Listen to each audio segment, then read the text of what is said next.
Pernah nggak kalian ngebayangin ada sebuah mahakarya kuno, monumen suci yang megah banget, menjulang menembus kabut pagi? Kelihatannya damai banget kan?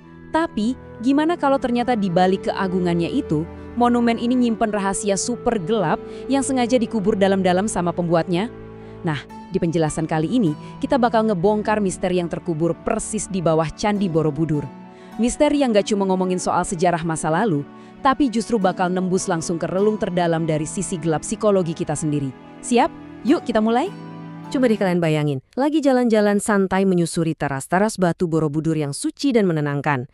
Selama berabad-abad, udah ada jutaan peziarah yang datang ke sini buat nyari pencerahan. Tapi yang paling gila dan mungkin gak mereka sadari adalah kaki mereka itu sebenarnya lagi berpijak persis di atas 160 panel batu yang tersembunyi. Panel-panel ini isinya bukan ukiran biasa, melainkan gambaran soal penyiksaan yang mengerikan, hawa nafsu yang liar, dan penderitaan tanpa akhir.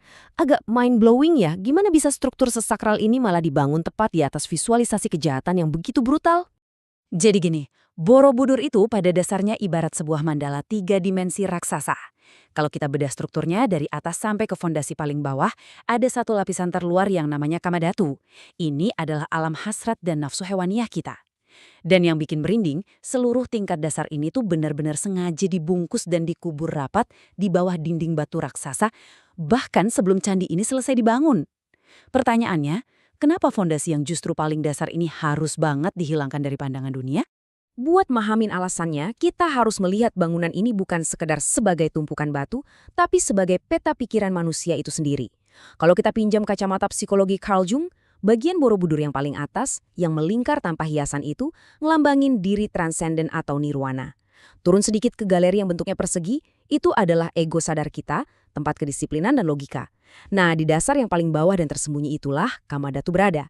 Ini literally ruang bawah tanah psikologis kita, tempat kita nyimpan insting-insting primal dan dorongan gelap yang selalu ditekan oleh alam bawah sadar. Jung nyebut ini sebagai the shadow atau bayangan. Dan asal kalian tahu, lapisan dasar ini tuh nggak cuma diisi batu kosong loh.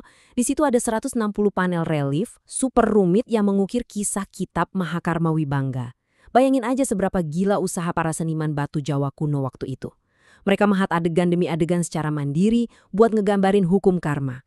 Detailnya luar biasa nyata, mulai dari kehidupan sehari-hari di abad ke-8, kejahatan-kejahatan yang menjijikan, sampai hukuman neraka tanpa ampun yang bakal dimpa para pelakunya.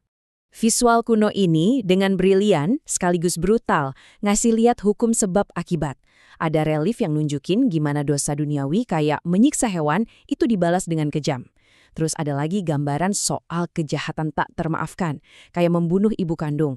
Konsekuensi yang dipahat di batu itu nggak main-main. Ada manusia yang digergaji jadi 2, direbus hidup-hidup di kuali raksasa, atau diikat pakai rantai besi yang membara di dunia bawah. Benar-benar visualisasi yang ekstrim soal siksaan karma. Nah, ini dia misteri utamanya. Sesuatu yang bikin para ahli garuk-garuk kepala selama bertahun-tahun. Kalau emang relief-relief ini dipahat dengan sebegitu hati-hatinya, ngabisin waktu, tenaga, dan seniman-seniman paling jenius di masanya, kenapa mereka harus langsung menguburnya di bawah ribuan ton batu tambahan? Ngapain repot-repot bikin mahakarya sekeren itu kalau pada akhirnya nggak ditujukan buat dilihat sama siapapun? Jawaban dari pertanyaan ini yang bakal ngubah cara kita mandang Borobudur dari sekedar situs sejarah jadi sebuah analisis psikologis yang super dalam. Coba kita renungin sejenak kutipan legendaris dari Carl Jung ini. Dia pernah bilang, bayangan itu harus diwujudkan menjadi bentuk sebelum ia bisa diintegrasikan.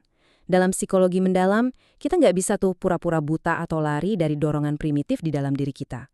Kalau kita mau sembuh, atau mau mencapai pencerahan sejati, sisi gelap itu pantang buat dihindari. Dia harus dikasih bentuk fisik, diakui eksistensinya, dan dihadapi secara sadar. Sebenarnya apa sih The Shadow ini?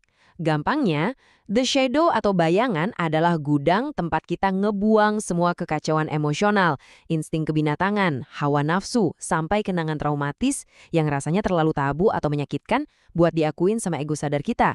Nah, Candi Borobudur itu ngelakuin proses ini secara harfiah banget. Segala sifat buas manusia tadi nggak bisa cuma diabaikan. Wujudnya harus dihadapkan di depan mata. Mereka harus dipahat, dinamai, dan dikonfrontasi wujud batunya. Dan itulah alasan fundamental kenapa 160 relief Kamadhatu itu diciptakan. Kalau kita urai, ini ibarat sebuah proses penyembuhan mental langkah demi langkah. Pertama, sang seniman harus berani mewujudkan insting paling gelap manusia ke dalam bentuk batu. Kedua, ini memaksa kita buat nerima realitas pahit soal sisi buruk umat manusia. Ketiga, nah di sini proses penguburan itu jadi masuk akal. Setelah kegelapan itu diwujudkan, ia harus dikurung dan diintegrasikan jadi fondasi penopang kehidupan kita. Dan barulah di langkah keempat kita bisa ngelewatin semua itu dan naik menuju pencerahan spiritual di teras atas candi. Jadi, proses memahat lalu mengubur Kamadhatu ini adalah cerminan fisik dari perjalanan kita menuju keutuhan psikis. Keren banget kan? Tapi tunggu dulu, penyensoran kuno lewat arsitektur represi ini nggak cuma soal perjalanan spiritual individu loh, ada unsur sosial dan politik yang kuat banget di baliknya. Coba kita posisikan diri kita di zaman itu. Wangsa Shailendra lagi ngebangun pemerintahan yang terpusat. Untuk itu, mereka butuh masyarakat yang patuh. Negara harus banget kelihatan suci, harmonis, dan seolah-olah punya mandat ilahi. Coba bayangin kalau jutaan peziarah dibiarin ngelihat gambar-gambar eksplisit soal pembunuhan, aborsi, dan hawa nafsu secara terang-terangan di monumen kebanggaan mereka. Itu bisa bikin tatanan sosial hancur lebur. Jadi, negara pakai strategi yang namanya introyeksi. Mereka secara harfiah mengunci sifat hewani manusia itu di bawah lantai batu biar masyarakat menyerap moralitas tanpa harus melihat realitas gelap yang mengerikan. Yang bikin relief ini makin berbahaya pada zamannya adalah karena mereka dibikin sangat realistis.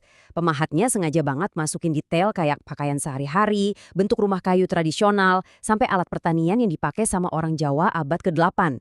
Ini bikin pesannya jadi sangat personal dan relatable buat siapapun yang ngeliat. Justru karena ini terlalu nyata lah, otoritas ngerasa itu ancaman. Mereka butuh banget buat nutupin realitas ini demi ngejaga fasad spiritual yang suci dan sempurna di bagian atas candi. Fakta menariknya, praktek memendam sisi gelap ini ternyata nggak eksklusif cuma ada di Borobudur aja loh. Di Kamboja, Kekaisaran Khmer di Angkor Thom juga ngelakuin mekanisme pertahanan psikologis yang persis sama. Di sana ada yang namanya Teras Raja Kusta. Teras ini punya koridor rahasia dengan dinding ganda. Dinding yang dikubur tanah penuh dengan ukiran setan, naga, dan makhluk dunia bawah yang nyeremin banget. Tapi dinding luarnya dibikin semulus dan semurni mungkin. Ini ngebuktiin kalau nyembunyiin kekacauan di bawah tanah itu emang cara kerajaan kuno buat ngejaga kestabilan wilayah mereka. Pasti ada di antara kalian yang mikir, jangan-jangan itu cuma alasan teknis konstruksi aja. Ya, betul juga. Teori teknik emang bilang kalau candi ini butuh dinding penahan raksasa biar puluhan ribu kubik batu di atas bukit tanah liat itu nggak longsor. Tapi gimana kalau dua-duanya benar? Sama persis kayak manusia yang butuh mekanisme pertahanan diri biar nggak gila gara-gara nafsu buasnya sendiri, Borobudur juga butuh penahan fisik buat mencegah keruntuhan, sekaligus butuh penahan simbolis untuk mengurung penderitaan umat manusia. Ini tuh perpaduan antara teknik sipil dan psikologi tingkat tinggi. Perpaduan inilah yang pada akhirnya nyiptain pesan yang luar biasa puitis. Stupa-stupa yang menggapai nirwana di puncak Borobudur itu, secara harfiah nggak bakal bisa berdiri kokoh kalau nggak ditopang sama fondasi kegelapan manusia di bawahnya. Sisi gelap atau the shadow kita itu nggak perlu dihancurkan, karena ia nggak bisa dihancurkan. Ia justru diubah jadi semacam gravitasi penahan beban, sesuatu yang menstabilkan proses pencerahan itu sendiri. Konsep ini berasa banget kalau kita ngomongin ritual pradaksina, yaitu berjalan memutari candi dari bawah ke atas. Waktu para peziarah jalan mendaki, lempengan batu yang menyembunyikan relief gelap itu benar-benar jadi alas pijakan mereka. Mereka nggak perlu lagi ngelihat dosa-dosa di bawah sana. Telapak kaki mereka seakan menyegel dorongan hewani manusia ke dalam tanah, ninggalin semua kekacauan itu di bawah. Sementara jiwa mereka fokus mendaki ke dunia yang lebih sadar, menuju keheningan dan pencerahan di puncak. Jadi, setelah ngebahas ini semua, ada satu pertanyaan besar yang pengen saya titipin buat kalian renungin. Entah saat kalian lagi mikirin keagungan Borobudur, atau bahkan saat ngelihat perjalanan hidup kalian sendiri. Bisakah kita benar-benar ngedapetin pencerahan tanpa terlebih dulu ngakuin dan bertumpu pada sisi paling gelap di dalam pikiran kita sendiri? Borobudur secara diam-diam terus ngingetin kita, terang dan gelap itu bukan musuh, melainkan satu kesatuan fondasi yang bikin kita utuh. Sampai jumpa di eksplorasi kita selanjutnya.